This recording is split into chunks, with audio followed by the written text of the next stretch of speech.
Hi, welcome to Audiobook Academy. This is a self-paced audiobook. There's no need to keep an eye on things. Just pay attention. Thank you for taking the time to listen. People are discussing everywhere we go about inclusivity and diversity. One of the most difficult things to figure out is what exactly do we mean when we say inclusion? What are the most crucial techniques for us to master? I use the pronouns she and they. I also want to share my gender pronouns with you, since it's impossible to know what they are by simply glancing at me. During the last 5 years, more than 30,000 people have been trained by me on essential diversity and inclusion themes. Using what I learned at Stanford University, I've created a new project. And my innumerable meetings with businesses all throughout the world, I've come to the conclusion that inclusion is beneficial. It's more than a set of skills. It's a state of mind. In addition, during our time together, you'll discover what it means to have an inclusive mentality. A framework based on research to assist you in determining what is most important in the pursuit of variety. Inclusion, belonging, and equity are all important concepts. I'll go through some definitions with you, best practices, and research. These will assist you in implementing improvements in your company, as well as in your own thoughts. You'll improve your efficiency in bringing about the kinds of changes that you want to see that shape our organizations and the world around us into locations where everyone feels welcome, respected, and treated on an equal footing. Van Myers is a pioneer in the field of inclusion. She also came up with a strong metaphor to assist us in distinguishing between a few of the most important terms in the subject of D&I. She explained the invitation to the celebration is variety. Inclusion, on the other hand, is being asked to dance. When throwing a party, you want to make certain that everything goes smoothly. To invite a diverse group of people, you want everyone to get along, right? You want it to be thrilling, though. Conversations, friendships, and meeting with folks were all fantastic. They would never have known if it hadn't been for them. Our businesses are frequently run in the same way. We require workers with a variety of skill sets. To be productive, you need to have a variety of experiences and perspectives. In some cases, we go above and above in the recruitment process. Our hiring procedures to ensure that we're on track as many persons of many types as feasible. Then, once they've arrived at the celebration, that's part of our diversity, and we need to be good hosts. Being a new person in a group can be challenging, especially if everyone is acquainted with one another or they share a common background. We all want to feel like we're a valuable part of something. Any kind of community inclusion is being asked to dance, but there's more to it than that. An excellent host introduces you to new people during a party. They want to know how things are going for you, so they check in on you. Most essential, they see to it that you are invited to future possibilities that will allow you to meet more individuals at many levels within the group. Inclusion, as you can see, is a series of acts that people take to ensure that we have equal access to resources and the same level of achievement as everyone else. And we do all of this for our party guests. This is also true in our workplaces. Inclusion and diversity are wonderful things. But let's add 2 more concepts to the mix. A sense of belonging and fairness. Let's return to our party analogy now. Diversity has been invited to the celebration. Being asked to dance is a form of inclusion.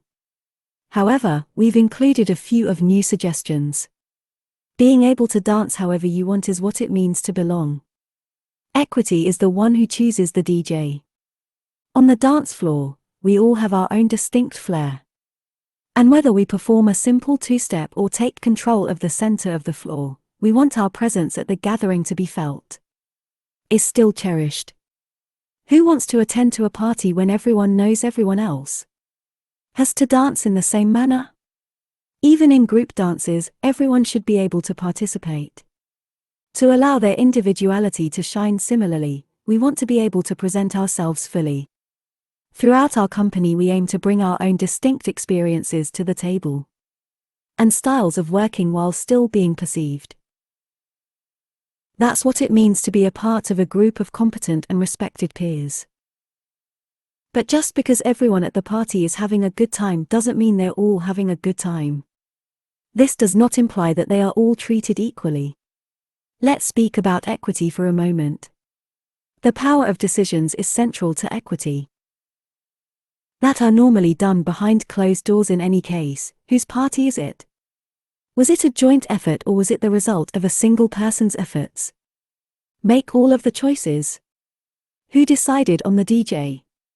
In any event, it's critical to be open and honest regarding how decisions are made, so that accountability is maintained throughout the process. Accountability can be taken.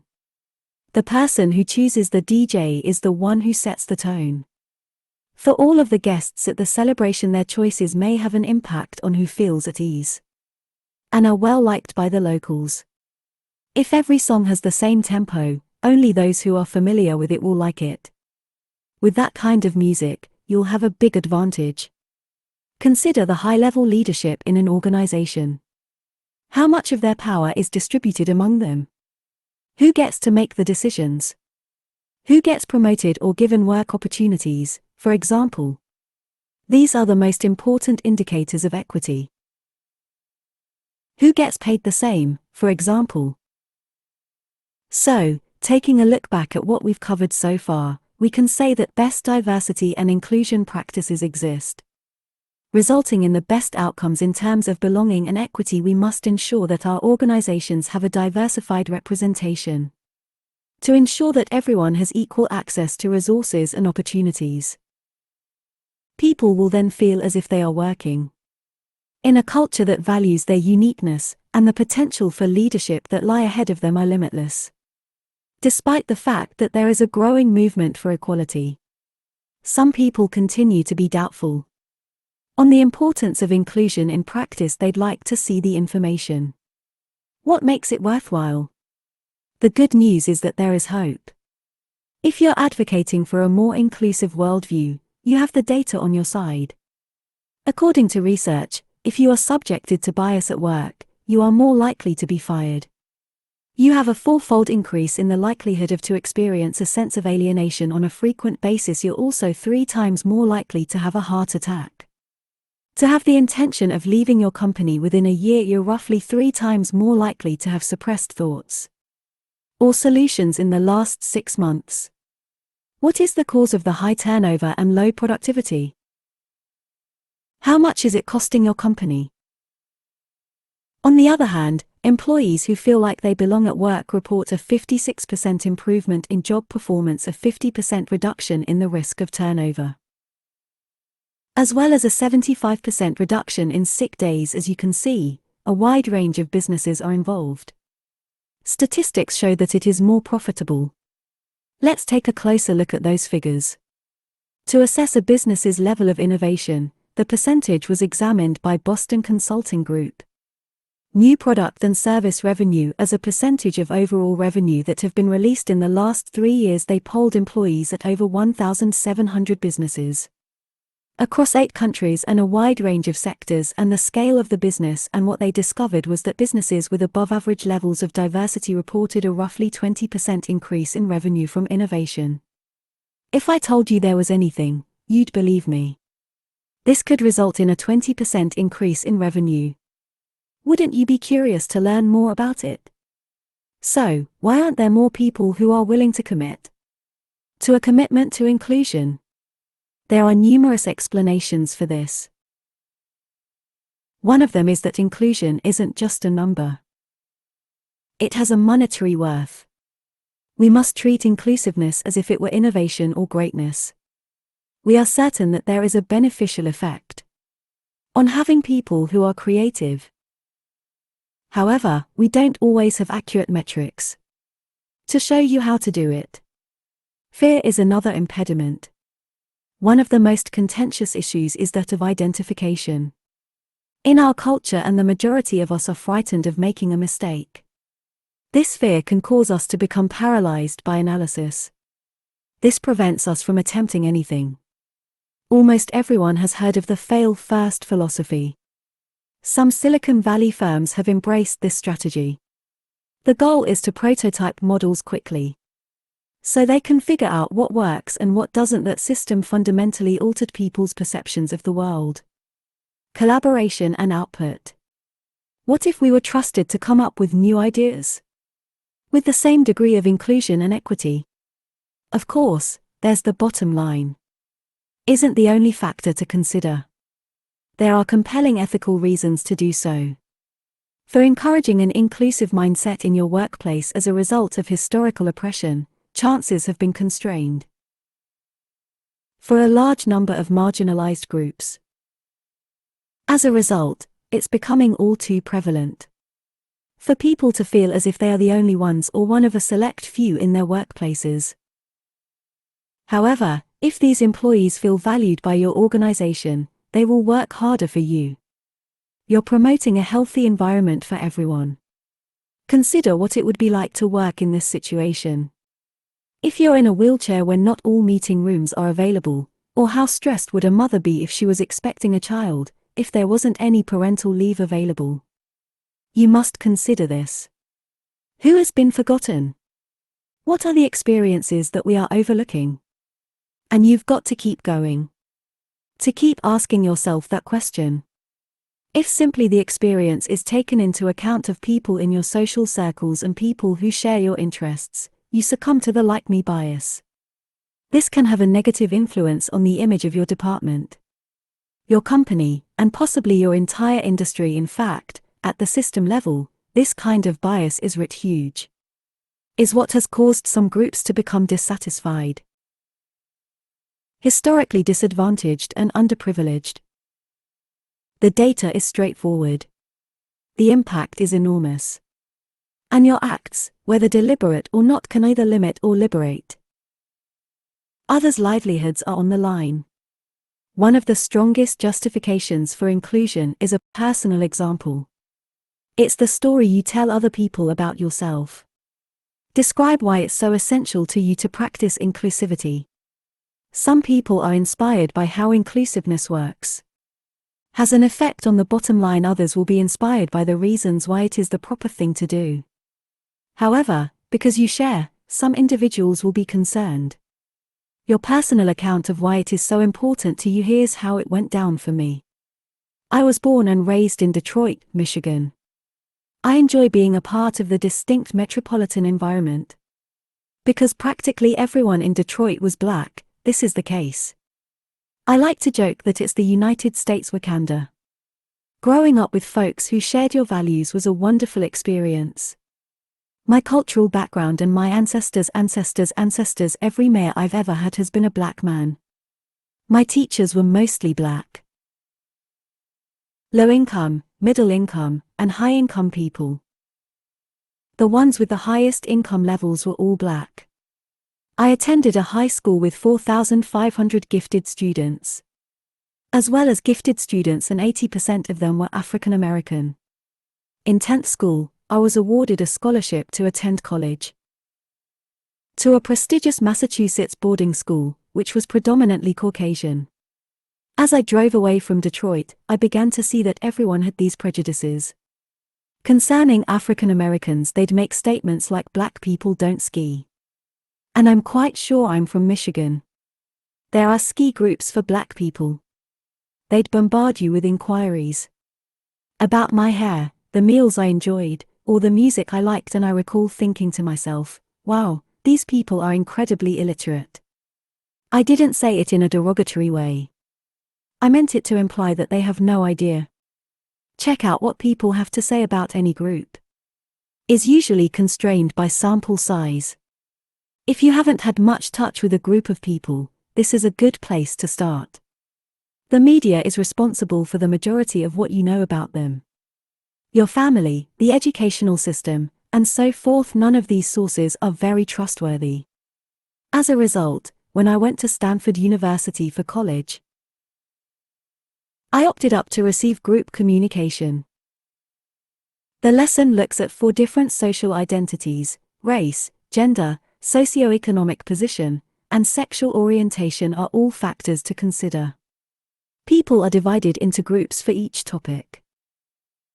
Come up with their own identity groups. All of the other groups were given anonymous questions. The first topic we discussed was race. On the first day of class, there was a lot of excitement. I managed to make a white woman cry. I'm not sure what I said, however, I recall feeling apathetic. I thought she should cry. Racism stinks, and she now understands how I feel. Then something unexpected happened. For the rest of the course, we were in the same group. When it came to socioeconomic position, we had a lot of questions. She mentioned that she was from Appalachia in her story.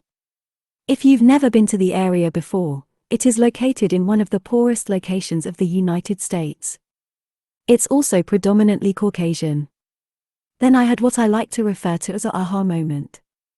I recognized, like so many of you, that I assumed that every white person at Stanford was well off.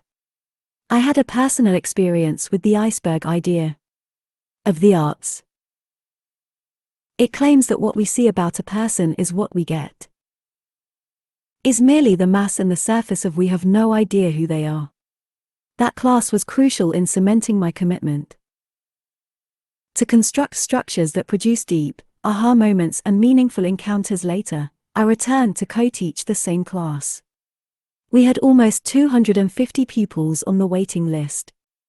Each and every quarter we all want to discuss about these concerns, as you can see. To do so, we just need safe and courageous settings. As you can see, this is my situation, but how about yours? What tale will you tell to prove your point? For the sake of equity and inclusion, take a look at the workout files. There are some ideas to ponder there that can assist you in connecting with others to your own personal reason. One of my clients' most regular demands involves compiling a list of potential triggers, subject, terms, etc. and phrases that will assist them in avoiding offending others. That, however, is not how inclusion works. If you're brave and honest, you'll succeed. You're almost certain to upset someone. Fear is, after all, the biggest impediment to an inclusive worldview. Most people are terrified of making a mistake. As a result, we tiptoe around each other instead. An attempt to avoid talking about problems. There is a significant difference. For the past few years, I've been hosting dialogues around inclusion. I've been doing this for almost 25 years and I still make mistakes on a regular basis. But every time I do, I take advantage of the situation. To be able to learn from those blunders. We're all going to make mistakes at some point in our lives. Let me repeat that. We're all going to make mistakes at some point. It's not easy to make mistakes, and it's not fun to make them. So I'd like to encourage you to try something new. This is what I refer to as productive discomfort. The concept of constructive discomfort is the idea of leaning in. As a learning lesson into discomfort, here's a model that was created at the University of Michigan. I've made adjustments for the workplace. What you see in the middle is what you get. Is a green space known as the comfort zone. It's the kind of environment where you don't learn much. It's the folks with whom you're already acquainted. It's what you read in the news and what you watch on TV. Everything you're already aware of. When you step beyond of that and into your learning edge, though, you could feel a little uneasy. However, this is where you have the opportunity to add something.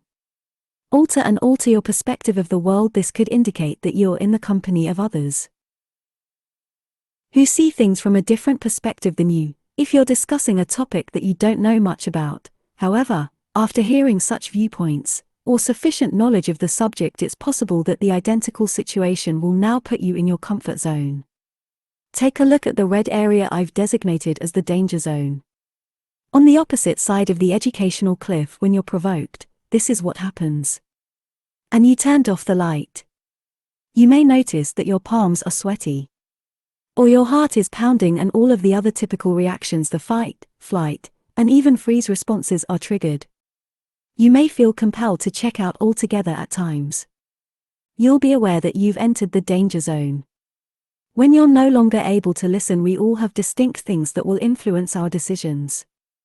We've crossed into the danger zone. As a result, it's critical that each participant in a conversation understands the other's point of view. Around inclusiveness has the ability to care for themselves. Whenever they feel threatened when it comes to discussions concerning identity, however, I'm going to ask you to calibrate the distinction between genuinely being in danger and simply being uneasy. Some of us would be in our comfort zones, to be sure. If we simply chose to never have these debates again, I strongly advise you to do the polar opposite. Biases should not be ignored or denied. Don't shy away from discussing differences.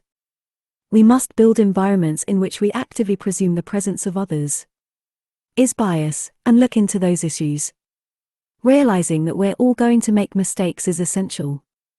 Improves the health of our workplace culture. Stick with me since it's easier said than done. I can assist you and your team in figuring out how to do so. When is it appropriate to speak up? Is one of the most challenging skills to master. We want to be bold, but for many of us, there are circumstances that prevent us from doing so, in which our accountability is ambiguous. Consider how you might feel if you witness someone being left out of a conversation, being overlooked, or even being talked over. Is it appropriate for you to say something now? Should you drag the individual aside from the offender, who is the source of the offense? Is it better to disregard it entirely? After all, you could be terrified. You'll be the center of attention. It's difficult to know what to do. I understand.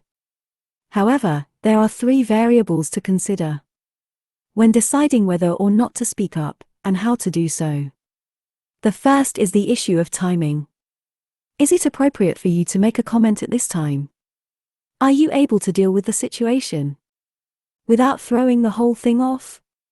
Is it critical for an advocate to speak up right now? The location is the next factor to consider. Is your input going to be beneficial in bringing attention to the situation? Is this feedback likely to result in a beneficial change in this situation? Is it more effective to separate yourself from the person and inform them of the impact their words or actions had on you?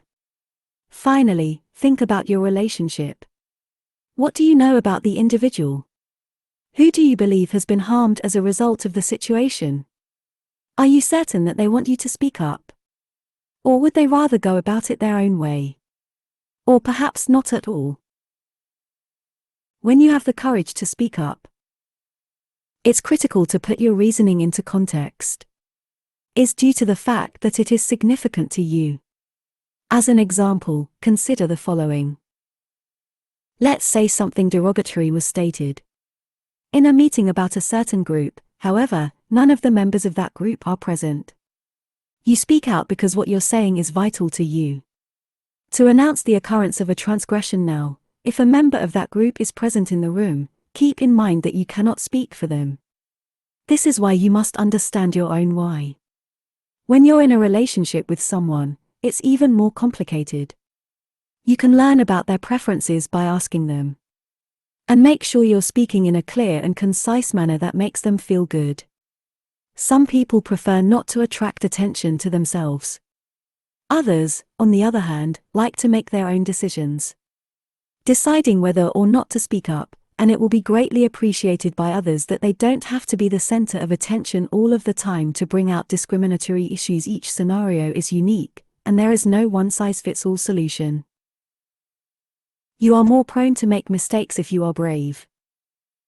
Regardless, be bold. Okay, we've covered a lot of ground when it comes to bravery.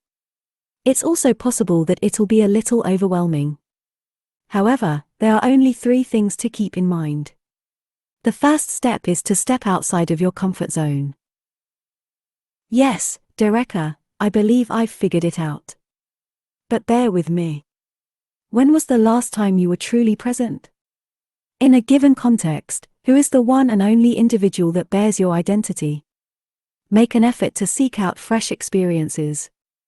where you'll be able to pick up tips from other people in their own communities and environments. Maybe there's a community center or an arts organization nearby, where you may see a show or take a class that allows you to immerse yourself in the culture of others in their own particular context. You can use resourcefulness in the workplace, as well as affinity groupings. They frequently present such opportunities.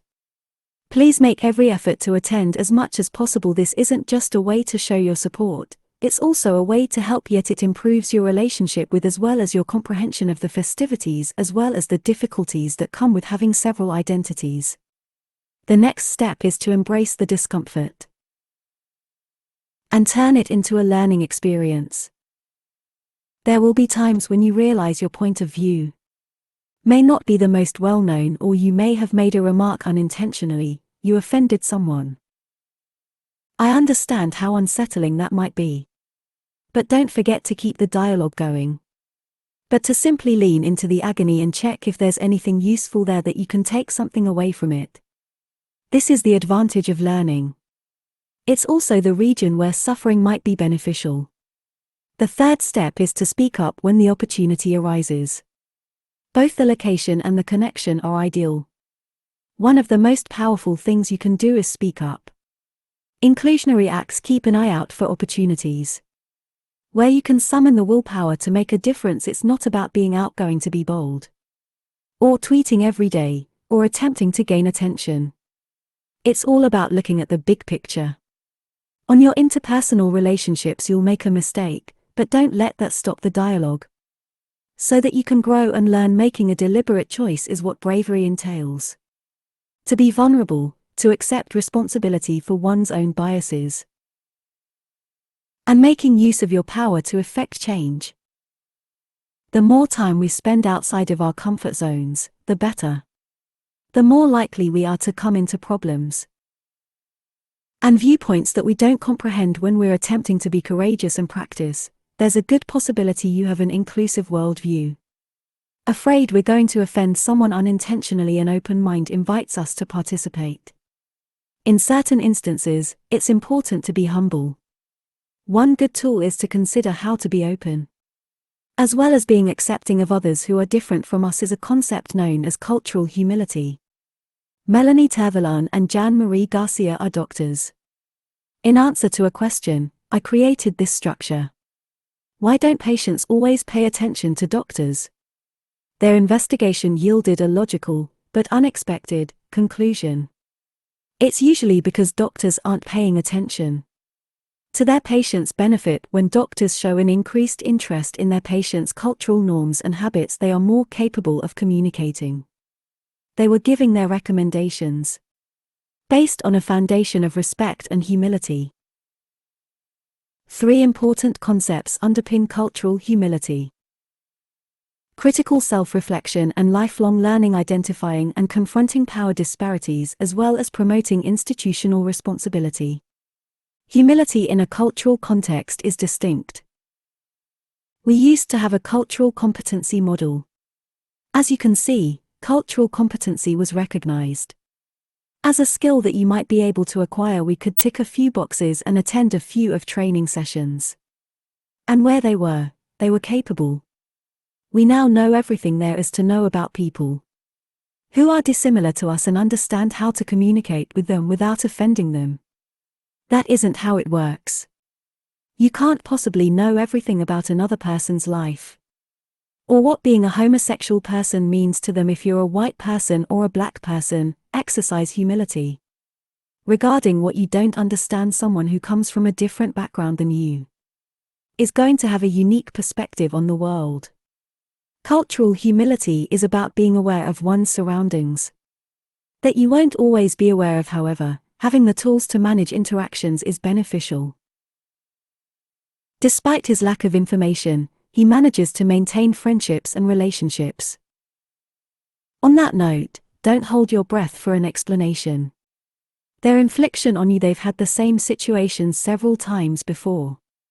They are simply too tired or preoccupied with other tasks to come to a halt and explain why they are offended. It's all right, reach out to others in your network. Or look for instructional resources on the internet or in books, training workshops, or podcasts so you may get started in order to comprehend the concepts and contexts from which individuals could be working. Take a time right now to think about it. To consider someone's life experiences at your company. There are people who are very different from you. Accept the fact that you don't know anything. How it feels to be them, and create real interest in order to comprehend how their experience. It's possible that my experience differs from yours. Here are a few comments that have been made. You may have heard something similar before. As you hear each one, pay attention to your reaction. What country are you from? I'm from Chicago, by the way. No, I mean, where exactly are you from? This exemplifies a basic misunderstanding. That presupposes you can figure out where someone is from. By the appearance of their skin, however, humans exist in most countries. They have been a part of the community for decades. From a wide range of ethnic and racial backgrounds, so, for them, inquiring where they are from is a good idea. Expresses your dissatisfaction with their response. As well as the fact that you regard them as a possible foreigner. They are in their own country. Your hair is just stunning. Wow, it's fantastic. It's important to recognize that people make mistakes. They are questioned about their looks, their hairstyles, and their personalities. Their dialects, as well as the religious attire they don every single time. People don't like to feel like they're being watched. Almost no one wants their hair to be touched without your prior consent. Consider what would happen if I approached you and stated, "Can I touch your hair? It's so beautiful." Wouldn't that be strange? You're a natural communicator. Being eloquent is a tremendous compliment to many people. However, for certain persons of color, this is not the case.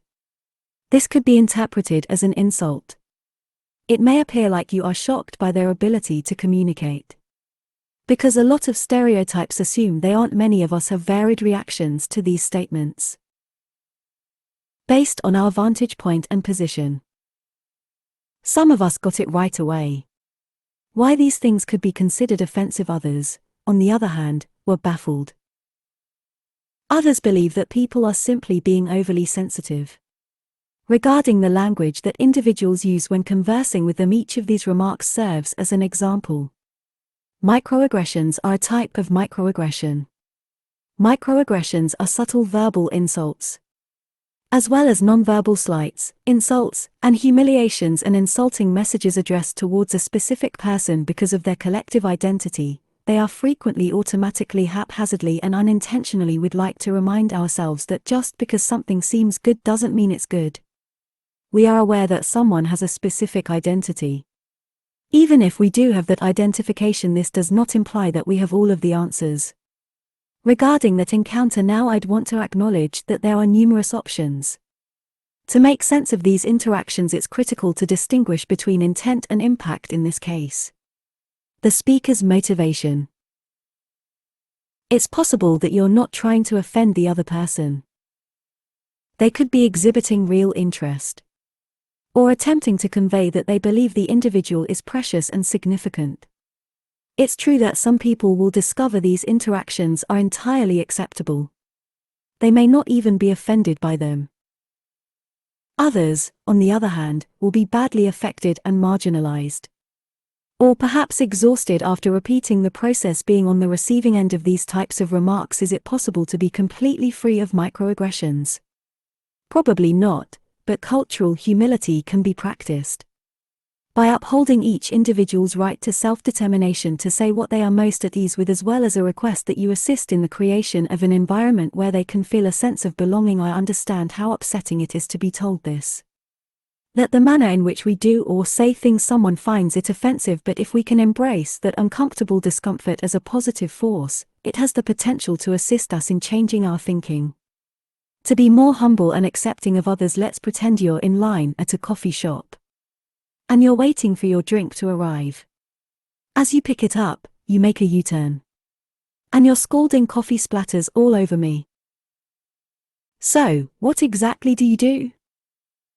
So, what do you think? Oh, I'm sorry if I offended you. So don't make such a big deal out of it. Alternatively, I have a friend who liked coffee. I'm sure you're okay because you spilled on her. Do you grab a stack of napkins instead? Inquire if you can assist, express your regret, and inquire if I'm okay. The majority of us would prefer not to get defensive. When you accidentally offend someone, the same principle applies. Infuriate someone in a different way when you apologize and go to get the napkins, you're concentrating on the result that you possessed over the other instead of concentrating on your goal. You don't react in a defensive manner. May dismiss the other person's feelings. You don't pay attention to your own history. And demand to be understood in that point. The most essential thing is informing the other person you're concerned about the pain they're going through. What we're doing here is distinguishing between intent and impact. It's also one of the most crucial concepts I teach. It's difficult to resist the need to defend oneself. However, stay away from the temptation. Because that is what being modest entails. As well as an open-minded attitude. You're more concerned with the other person than with yourself. Being modest does not imply that you are a doormat. Or being motivated by a sense of remorse. Guilt is a negative feeling.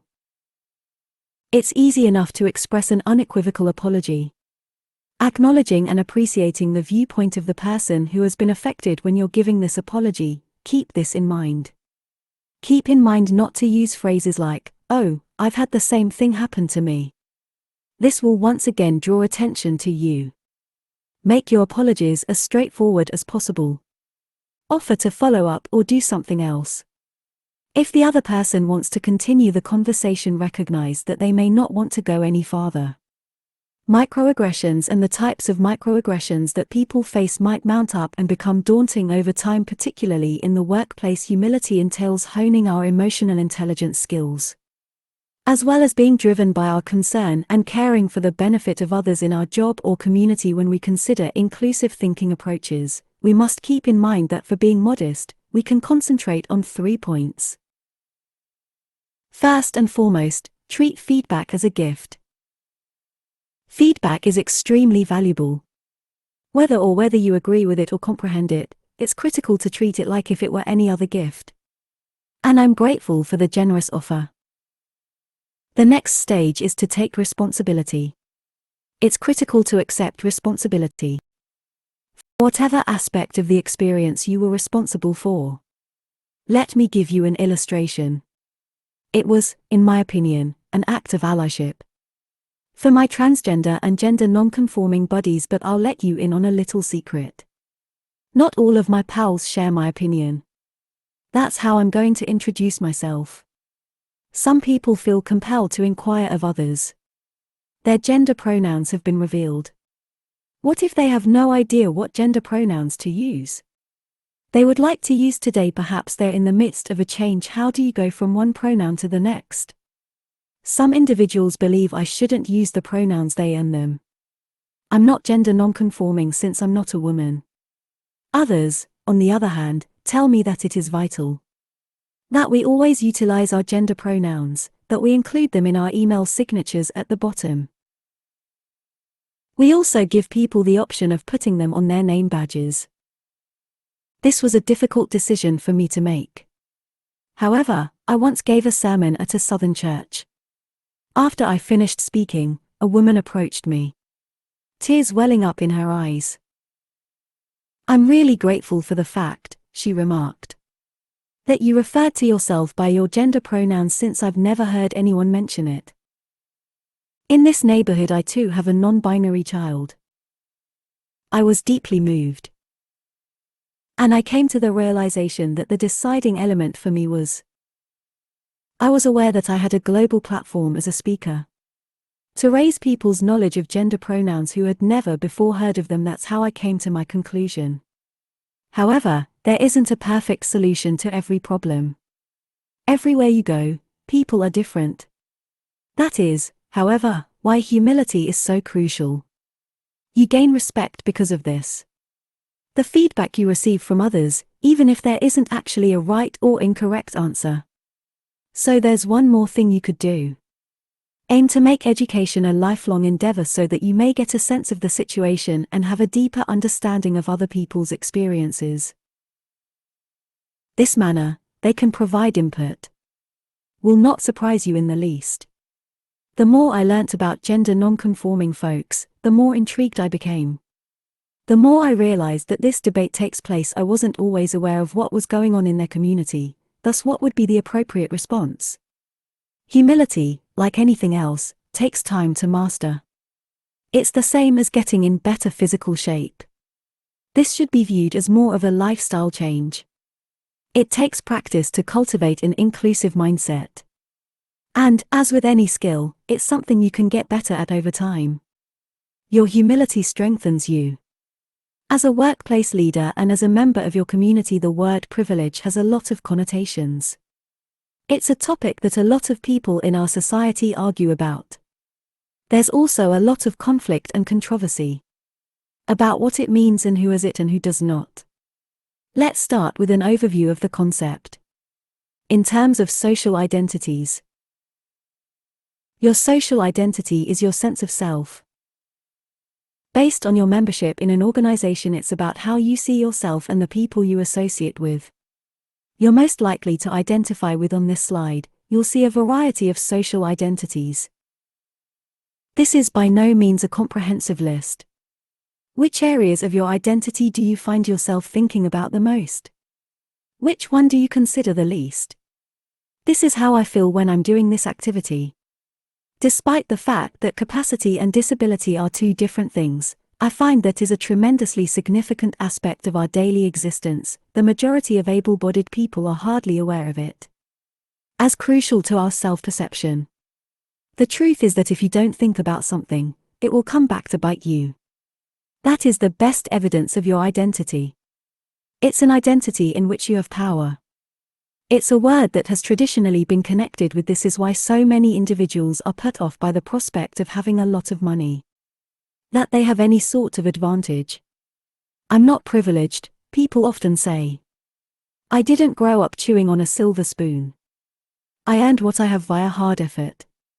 This way of thinking has a flaw. Is that it relates to a financial advantage. Rather than racial privilege, many people of color began their lives on a modest income as well. However, they continue to endure discrimination. Fear being followed in places or being turned down for employment or loans solely on the basis of their skin color. Most of us are privileged in some way. Whether it's a matter of educational advantage, whether it's our capacity to communicate in English or our nationality, there are numerous advantages that we might appreciate. Not so we can feel bad about them, but in order for us to pay attention to how they influence our lives, let me give you an illustration. I was in graduate school at the time, and there was a woman who didn't like me there. I was under the impression that it was because I was black. However, when I asked her about it, she responded, "No. It's because you've entered this room while wearing your Stanford sweatshirt and you believe you're so much smarter than the rest of the world." I was taken aback and angered. So, what's wrong with my Stanford sweatshirt? I reasoned. Should I not put it on? Is it necessary for me to turn it inside out? However, I began to pay attention after that to how my scholastic advantage manifested itself in my life when I first arrived to Stanford. I was outraged once more. Why would she make such a remark? However, because I was paying attention, I was able to figure out what was going on. I realized I had misunderstood the question. Why would I, at the age of 40, do such a thing? Say where I attended to college as a freshman. No one else mentioned where they attended school. I realized I was making use of my educational advantages into the discussion. Because I'm a woman, things are more complicated. Who is a black woman from a low-income family? When it came to enrolling my daughter in school, I always emailed from my Stanford alumni address. Since I was aware of the lesser expectations, many school systems do not provide opportunities for black students. There are numerous ways to take use of our privilege. However, the most crucial factor is that we admit our possession of it. There's a game going on. I have a phrase that I use frequently called agree, disagree. I make a statement and request assistance. If they agree, they should move to one side of the room. And the opposing side if they don't agree. One of the most often remarks I make is, "We're all racist in some way."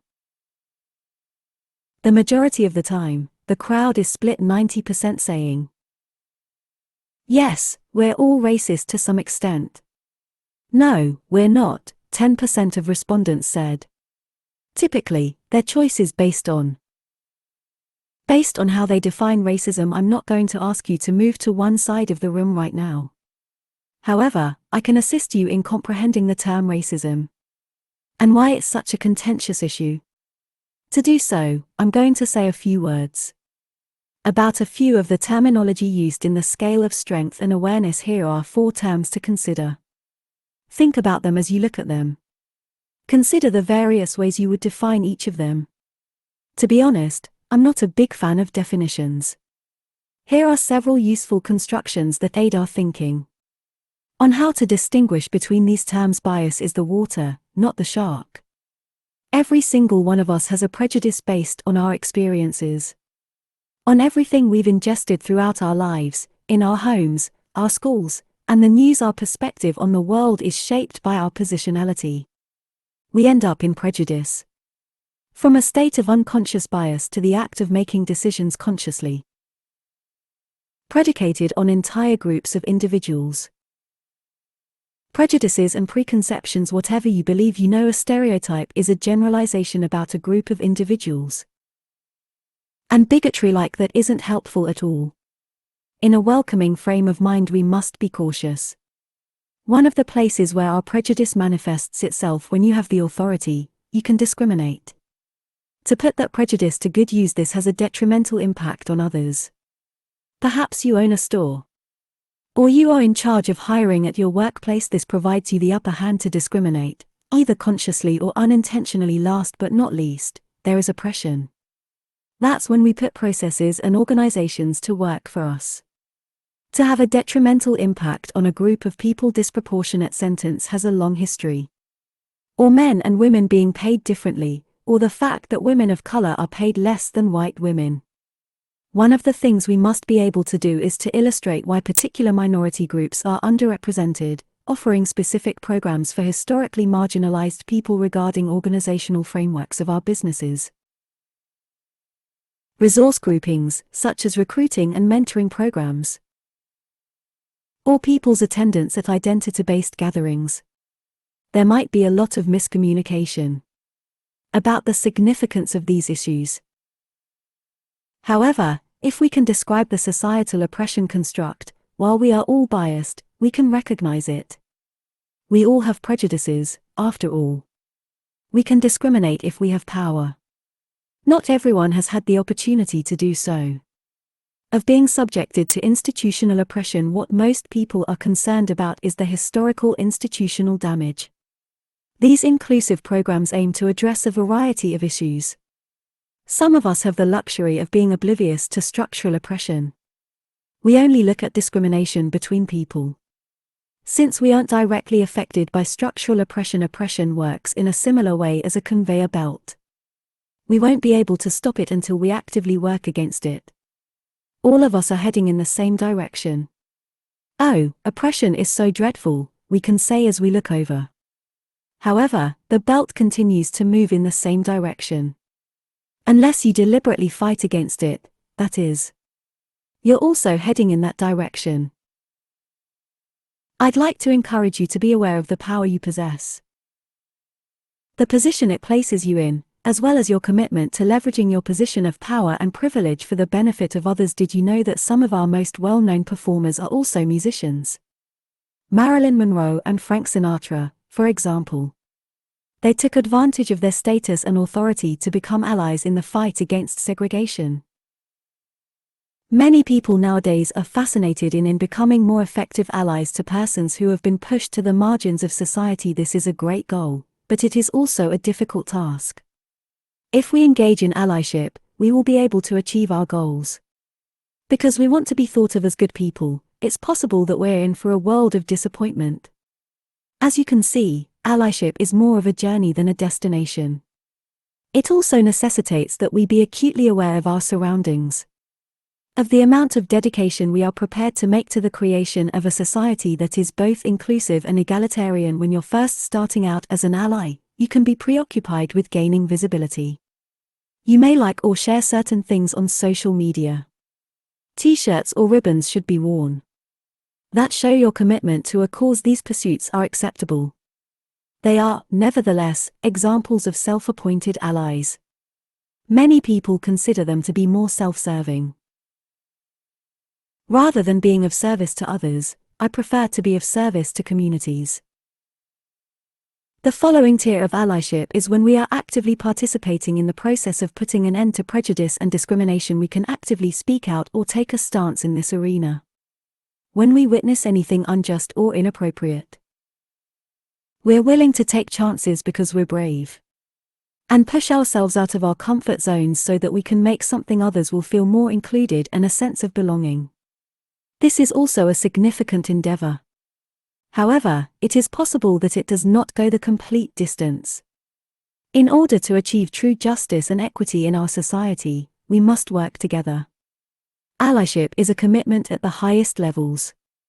This entails ensuring that our partnership is active, in collaboration with persons, organizations and communities who we can hold responsible for our thoughts and behaviors. We constantly demonstrate this level of allyship. We don't consider taking a break from our work.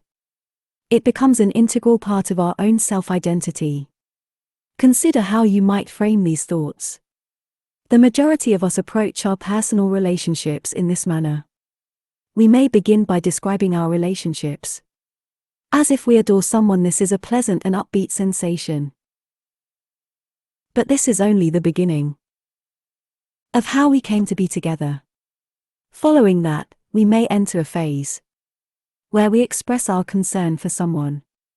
As a result, we become more aware of their preferences and dislikes, and we consider how we might assist them when they don't feel like they're being supported. Alternatively, they may feel threatened.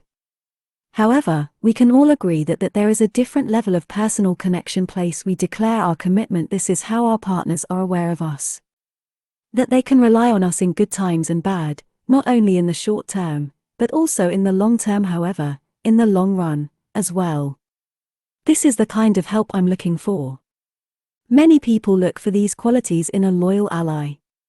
Ella Fitzgerald was a jazz singer from the United States, as well as a music legend. However, like many other black performers, during her time in the United States, she was subjected to unrelenting discrimination. One of the most popular places to perform was the Mocambo. Fitzgerald, however, was unable to perform due to her race.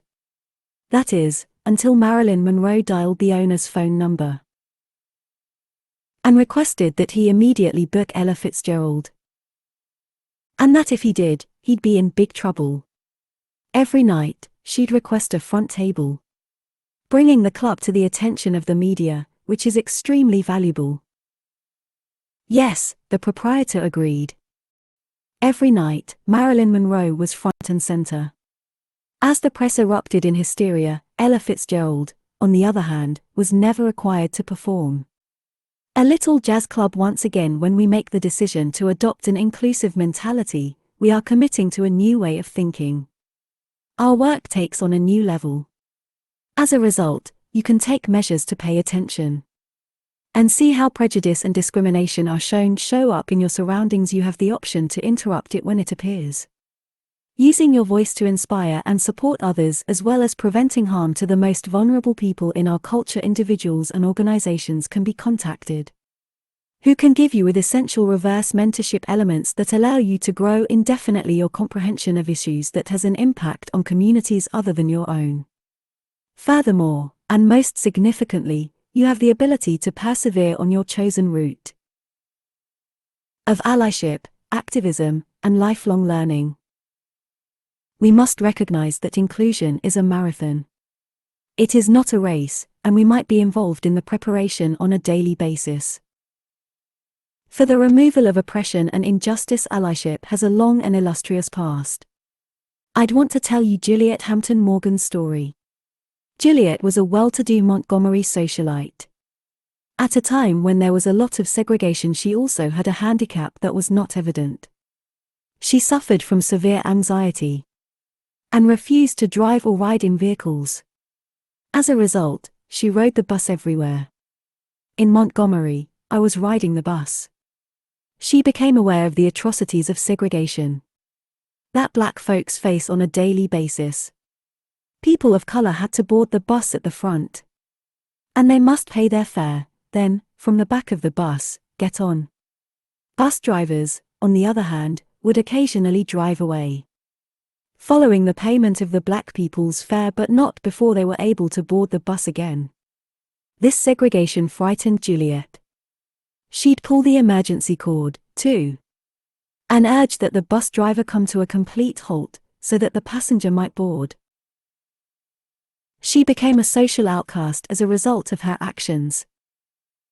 She also sent letters to the editor, Montgomery's local newspaper, protesting prejudice of this sort. As time went on, more and more people mocked her. Because of her allyship, even her own family members, she persevered, though. Juliet's narrative, however, has a stunning conclusion. In one of her letters to the editor, she expresses her dissatisfaction with the current state of the. She spoke about the civil rights movement's influence.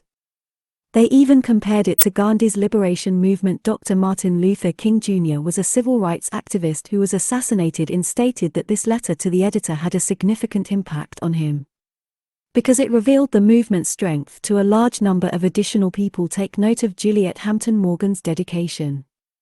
In her public letters, she mentioned discrimination. She gave a signal right then and there. The occurrences of discriminating conduct, and her unwavering actions of abusing her status as an affluent white woman, aided in the exposure of an oppressive system to the oppressed, even if it was something they didn't want to hear. So, what I'd like you to remember is that, sure, this work may appear daunting. That's because prejudice and bias are all around us.